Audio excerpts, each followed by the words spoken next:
Good afternoon, everyone. In the morning class, we have seen the current source inverter fed induction motor drive, and we have derived the relationship between the stator current of the induction motor to the applied source current, which is a DC current. So, from this equation 618, we can see that the source current is directly proportional to the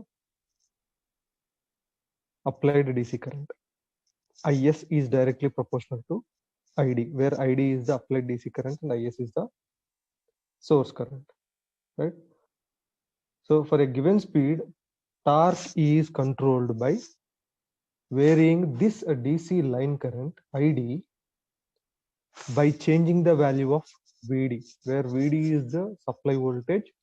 So this ID can be controlled or modified by changing the input voltage VD, because ID and VD both are proportional.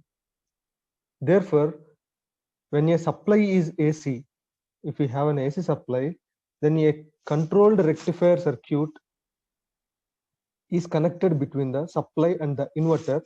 You can see a fully controlled rectifier is connected uh, between the three-phase AC supply and to our current source.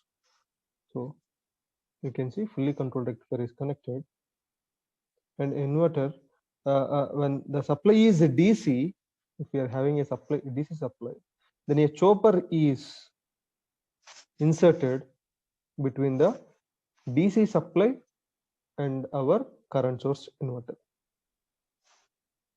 So if we have AC supply, then we must use a fully controlled rectifier between the supply terminals and our current source inverter, so that this fully controlled rectifier will convert this three-phase AC into DC, regulated DC. And a DC and a large inductor is used in order to control the current. So this DC current is varied so that the current on the stator terminal of the induction motor is varied according to our equation 618. The stator current is directly proportional to the DC current. So if our supply is AC supply, then we will use this type of circuit. If we will have a constant DC supply, then a chopper circuit is used in between the supply and current source inverter. So the same configurations we have seen in voltage source inverter also. The maximum value of the DC output voltage of this fully controlled rectifier as well as the chopper are chosen so that the motor terminal voltage saturates at a rated value. So by keeping the mind that the motor terminal voltage or the rated voltage, stator rated voltage of the motor, we must choose or we must control this fully controlled rectifier and chopper circuits accordingly. Always the voltage across this stator terminal of the motor doesn't exceeds its rated value. If it exceeds its rated value, then the motor operation will be not that efficient.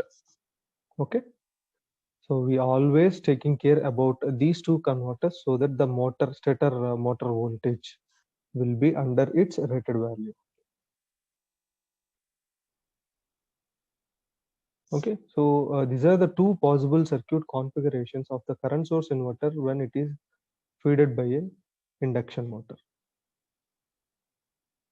So these current source inverter configurations are very much similar to our voltage source inverter configurations when it is operating with the stepped waveforms. Okay, so this is how we can control the induction motor using the current source inverters. Next concept we will see the closed loop operation of induction motor drive. Block diagram only, and here we are having two different block diagrams. So this block diagram I am showing it for VSI or cycloconverter. So when we use a voltage source inverter or cycloconverter, then this block diagram will be used. If we want to use current source inverter, then this is the block diagram for current source inverter. You can see the difference here clearly. For current source inverter, a large inductance will be there in front of the inverter. As we have seen the pure circuit diagram of CSC. So CSI fed inverter, CSI fed induction motor must contain a large inductance value so that we can control this DC current. So we will have these two block diagram operations. However, both the operations are almost the same, except the terms. Here we will talk about voltage control and all voltage parameters. So that is the reason why here voltage source inverter or for cycloconverter, any of the converter. Means here a PWM inverter represents VSI or cycloconverter. In this case, here inverter represents current source inverter only. And here you can see the current controller. So we will discuss about current loop, current controller and all. So these are the major differences between these two. Here we will have a voltage controller and a voltage loop, because this is a voltage source inverter or a cycloconverter. Okay. The operation and the remaining the block diagram is almost the same, except these terms, terminology, and here the circuit configurations. Except these terms, all the operation will be same. In this class, we will see this concept, which is closed loop operation of closed loop operation of induction motor drive for VSI or cycloconverter. Today's class we will see this concept.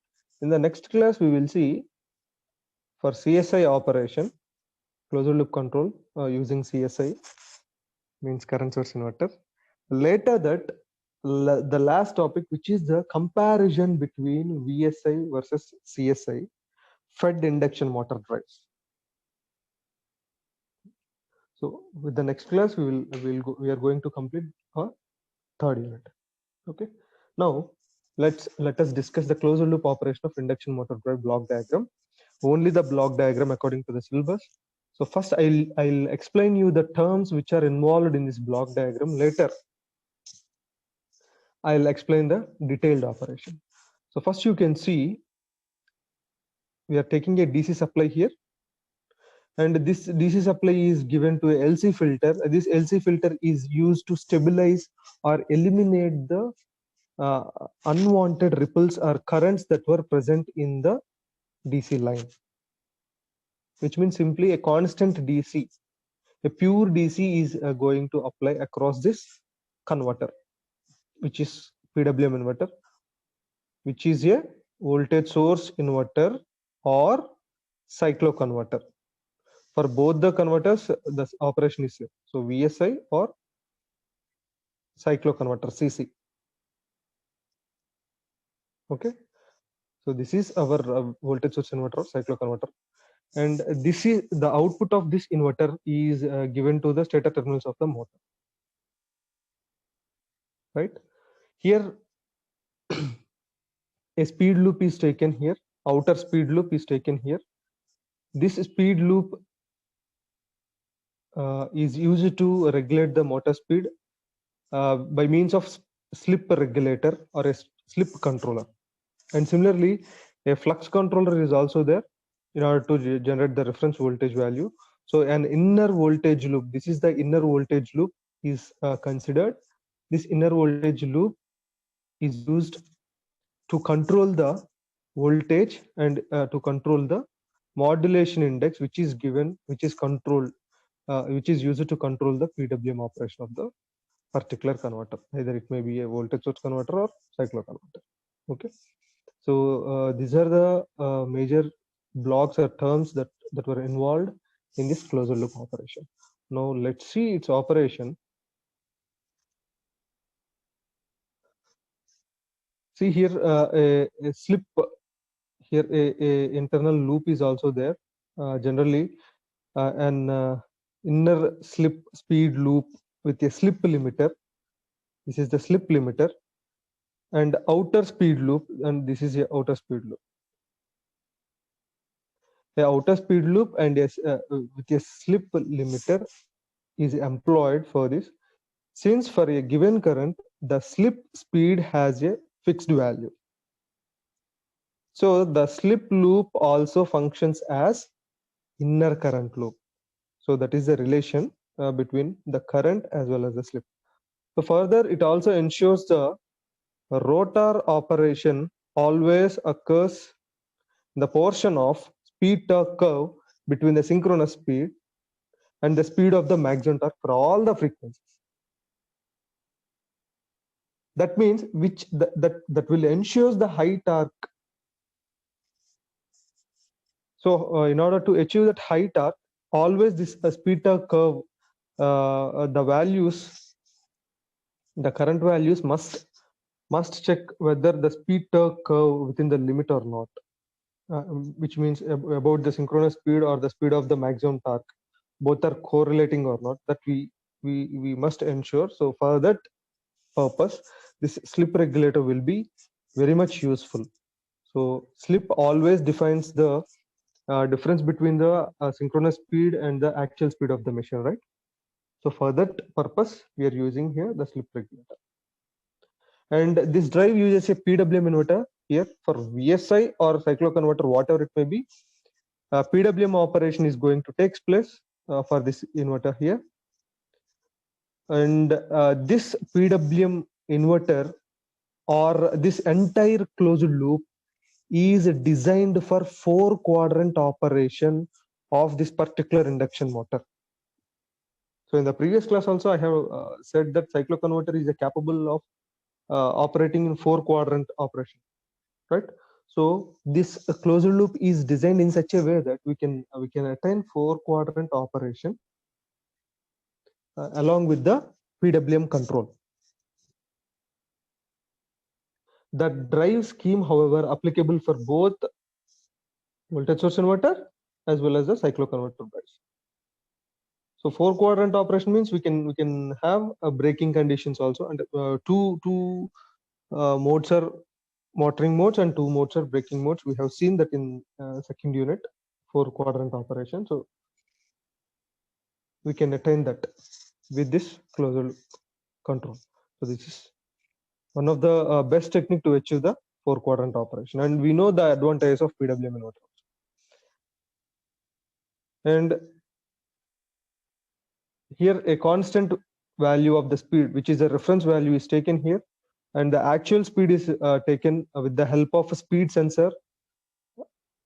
So a speed sensor is used to sense the motor speed here. So this motor speed is given to the adder. So the actual motor speed and the reference speed both will compare and produce a speed error here. And this speed error is processed through a PI controller, which is called as a speed controller. This PI controller is also called as a speed controller, and a slip regulator, which is a slip limiter. So this slip limiter particularly used to minimize the gap between the synchronous speed to the actual speed. So that is the reason why the slip limiter is used with a short range of slip. Right. PI controller is used to good steady state characteristics or steady state accuracy of the particular error speed to attenuate the noise, and the slip regulator sets the slip speed command, which is omega star SL. This omega star SL is also called as slip speed. And one second. Yes, this slip speed, whose maximum value is limited to the inverter current, is limited to the limit of the inverter current to a particular permissible value.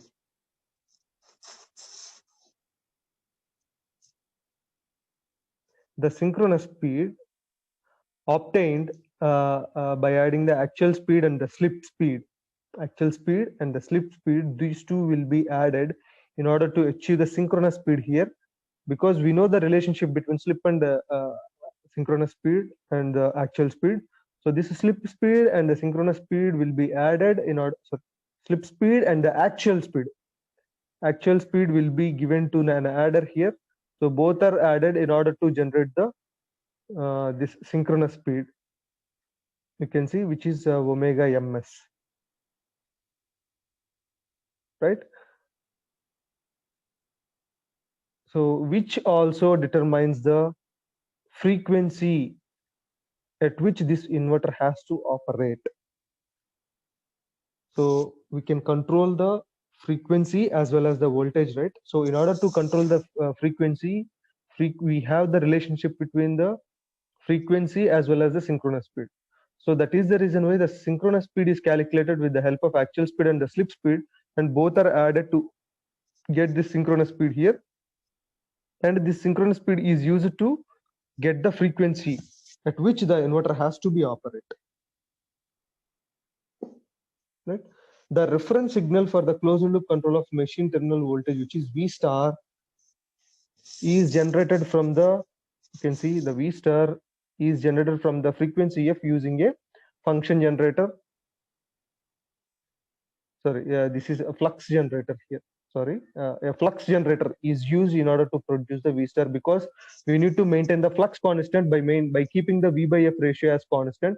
We have seen this operation to maintain this V by F ratio. A flux controller or a flux limiter block is used in order to produce the reference voltage at which the motor has to be operated. This is generated based on this frequency or synchronous speed combination. Okay, and it ensures a nearly a constant flux, because the V by F ratio is constant, means the flux will be constant up to the base speed, and the operation at the constant terminal voltage above the base speed, because we are having two different operations. Below the base speed, V by F ratio must be maintained constant, and above the base speed, this voltage is kept at its rated value. Only frequency is going to increase. So these two operations we have seen in the variable frequency characteristics. So this flux controller or flux limiter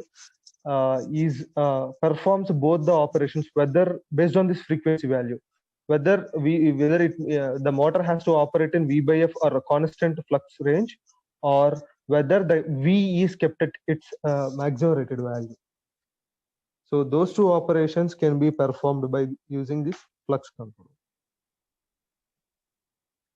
Okay, a step increase in the speed command omega m star here. We can increase the speed or decrease the speed according to our requirement. Produces a portion of speed error here, because if there is a change in reference speed, then automatically the speed error will also be changed. The slip speed command omega SL star is set to its a maximum value. The drive accelerate, which means the induction motor accelerates at the maximum permissible inverter current, producing the maximum available torque until the speed error is reduced to the small value. So always, each and every step, this speed error need to be maintained very, very less. That means the reference value and the actual speed both must have to match. That is the purpose of this closed loop operation, right? So until and unless these two are matched, the speed limiter is set at the maximum value, so that the drive accelerates at the maximum value. And if the maximum available torque based on the current, if the value is speed error is reduced to small, which means the actual speed and this reference speed, if both these are very nearer, approached very nearer, or this error is very small, then this complete operation will settles in a steady state mode. That means constant. slip speed will be available, and the production of torque at the motor terminals is also a balanced torque. So the torque will produce balanced or constant torque towards the load. If we same operation in this case, in the previous case we have increased the speed, step change in speed. If we decrease the speed, so a step change in the speed command produces negative speed error because the original value is low. Suppose omega m is the original value. Now the machine is running. Let us say the machine is running at 1200 rpm, and the reference speed now I am stepping it down to 900 rpm. The speed is running. The machine is running at 1200 rpm. I have stepped it down to 900 rpm. So the error is a negative error will be produced because 900 minus 1200 will give minus 300. So if a negative error produced, then the slip speed command is set to its maximum negative value. That means here the omega SL will be a maximum negative value, current and the maximum available braking torque. Until the speed error is reduced to small value, the drive decelerates under regenerative braking. That means the drive is operating under regenerative condition. So based on this speed error, the drive operates in 4-quadrant mode. That means if this error is positive, then the drive will operate in motoring condition. If this error is negative, then the drive will be operating in regenerative braking mode. So this is how we can operate this induction motor with the outer speed loop. So if we increase the speed, then based on the speed error, the drive will operate in motoring or a regenerative braking mode at its maximum permissible or maximum available torque for particular production of the current.